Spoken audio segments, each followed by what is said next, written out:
할렐루야, 오늘도 좋은 날입니다. 다니엘서 4장 말씀 묵상입니다. 오늘은 교만하면 반드시 망한다라는 제목으로 말씀을 나누도록 하겠습니다.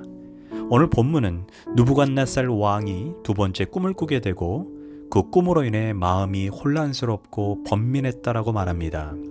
다니엘서 4장 4절에서 6절을 보면 나 느부갓네살이 내 집에 편히 있으며 내 궁에서 평강할 때 한 꿈을 꾸고 그로 말미암아 두려워하였으니 곧 내 침상에서 생각하는 것과 머릿속으로 받은 환상으로 말미암아 번민하였노라. 이러므로 내가 명령을 내려 바벨론의 모든 지혜자들을 내 앞으로 불러다가 그 꿈을 해석을 내게 알게 하라. 그런데 이 꿈 이야기를 하면서 느부갓네살이 잘 쓰는 표현이 있습니다. 내가, 내게 라는 단어입니다. 심지어 다니엘 4장에서만 느부갓네살 왕이 내가 라는 단어가 좋기 25번 넘게 사용합니다. 대체적으로 교만한 사람들이 잘 쓰는 단어가 내가, 내게 라는 단어입니다. 내가 이 교회 기둥이다. 내가 없으면 교회 안 돌아간다. 내가 왕년에 전도왕이었다. 내가 이 교회 먹여 살렸다. 사실 교만한 사람들이 쉽게 간과하는 것은 사탄인 루시퍼가 잘 사용하는 단어가 내가라는 단어입니다. 이사야 14장 12절에서 루시퍼가 이렇게 말합니다. 내가 내 마음에 이르기를 내가 하늘에 올라 하나님의 뭇별 위에 나의 보좌를 높이리라. 내가 북극 지폐의 산 위에 좌정하리라. 내가 가장 높은 구름에 올라 내가 지극히 높은 자와 비기리라 하도다. 여기에 이 짧은 구절 안에 내가라는 단어가 5번이나 사용합니다. 그러나 겸손은 무엇이냐? 내가 죽고 온전히 예수님만 드러내는 것이 겸손입니다. 세례 요한은 사람들이 그를 칭찬해주고 박수쳐주고 인정해 주었습니다. 당신은 엘리야입니까? 당신은 선지자입니까? 당신은 메시아입니까? 그러자 세례 요한은 나는 아니다 라는 말을 4번이나 반복했습니다. 그런 후에 나는 그분의 신발끈을 풀 자격조차 없다라고 말했습니다. 우리는 위대한 헌신, 위대한 봉사, 위대한 순종을 하고 나서 우리가 해야 할 말은 나는 아니다. 오직 하나님의 능력 주셨기 때문이다. 나는 마땅히 해야 할 일을 했을 뿐이다. 라는 자기 부인이 있어야 합니다.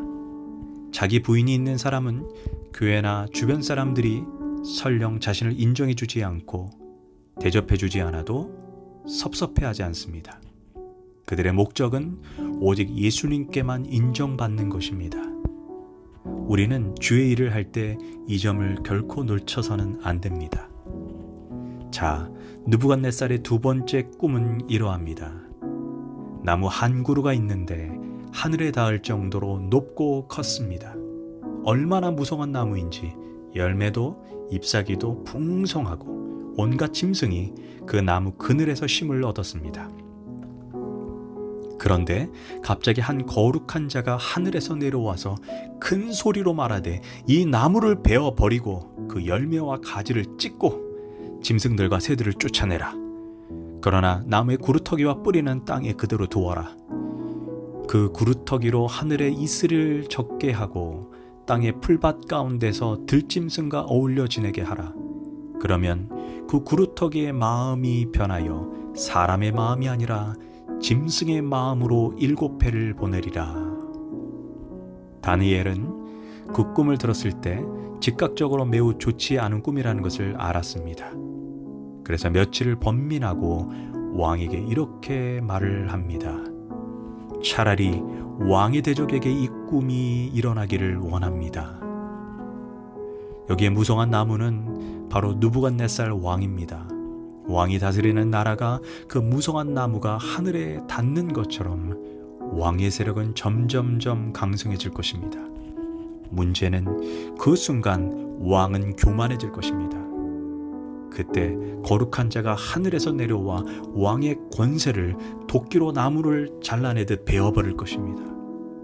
그러나 구루터기 같은 왕의 마음은 버려지게 되고 들짐승 사이에 방치되고 짐승처럼 풀을 뜯어먹고 이슬을 먹을 것입니다.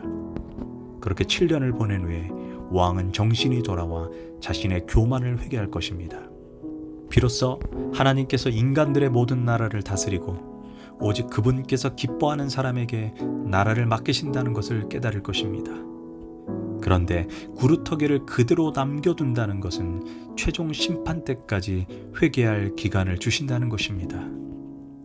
그런즉 왕이여, 내가 아뢰는 것을 받으시고 공의를 행함으로 죄를 사하고 가난한 자를 긍휼히 여김으로 죄악을 사하소서. 그리하시면 왕의 평안함이 혹시 장구하리이다. 즉 교만함을 버리고 자신의 죄악을 회개하는 길만이 이 모든 어려움과 고난을 피할 수 있는 방법을 말해줍니다. 사실 다니엘의 충언은 그 당시 배경에서 목숨을 건 행동이었습니다.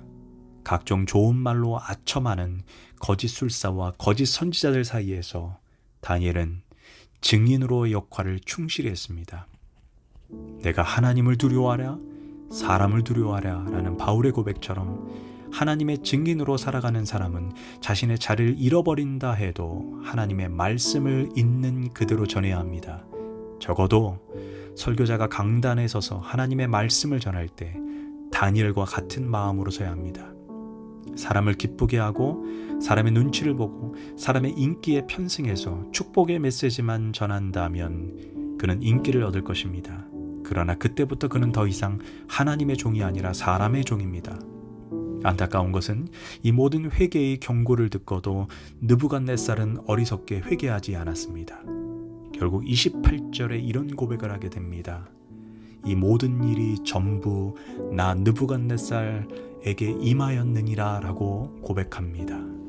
여기서 알게 되는 것은 하나님은 우리에게 항상 회개할 기회를 주시지만 영원히 주시진 않는다는 것입니다. 때가 되면 정말 준엄한 심판이 임합니다. 12개월이 지난 어느 날 느부갓네살 왕이 옥상을 거니다가 교만한 마음으로 이렇게 말합니다. 보라, 이 큰 바벨론 성읍, 내가 나의 영광과 위엄을 드러내기 위해 나의 능력과 권세로 이 성읍을 세웠다. 이는 나의 도성이다. 그때였습니다. 갑자기 하늘에서 한 음성이 크게 들렸습니다. 이제 느부갓네살아, 너의 왕권이 내게서 이제 떠났다. 너는 사람들에게 쫓겨나 정신을 잃고 들짐승과 함께 지내면서 소처럼 풀을 뜯어먹게 될 것이다. 이렇게 7년을 지내고 나면 그제야 너는 지극히 높으신 하나님께서 인간들의 나라를 다스리고 통치하심을 깨닫게 될 것이다. 그 즉시 느부갓네살 왕은 하루아침에 수광병에 걸려 짐승 흉내를 내며 들을 기어다니고 미친 광인이 됩니다. 하나님께서 수차례 경고에도 돌이키지 않았던 느부갓네살 왕은 가장 밑바닥까지 내동댕이 쳐지게 됩니다. 그렇게 7년의 세월이 지나고 느부갓네살이 다시 총명이 돌아왔고 바벨론의 왕으로 다시 등극하게 됩니다. 그런 후에 느부갓네살 왕은 이런 고백을 합니다. 이제는 내가 지극히 높으신 하나님께 감사하며 영생하시는 하나님을 찬양하고 존경하노라. 그의 권세가 영원하며 오직 자기의 기쁘신 뜻대로 하니 그 누가 감히 주의 손을 막아 그분의 뜻을 거스를 수 있는가. 곧 느부갓네살 왕은 곤두박질치는 인생을 경험하고서야 진심으로 지극히 높으신 하나님을 고백하게 됩니다. 그는 인생의 밑바닥에서 하나님의 하나님 되심을 뼈저리게 배웠습니다. 혹독한 고통의 시간을 통과하며 교만의 죄가 얼마나 큰 죄인지 온몸으로 깨달았습니다. 선택해야 합니다. 하나님께 징계 후에 변화를 경험하시겠습니까? 아니면 징계 받기 전에 하나님께 진심으로 회개하고 돌이키겠습니까? 기도하겠습니다. 주님, 진실로 내게 겸손한 마음을 주시옵소서. 예수님의 이름으로 기도합니다. 아멘.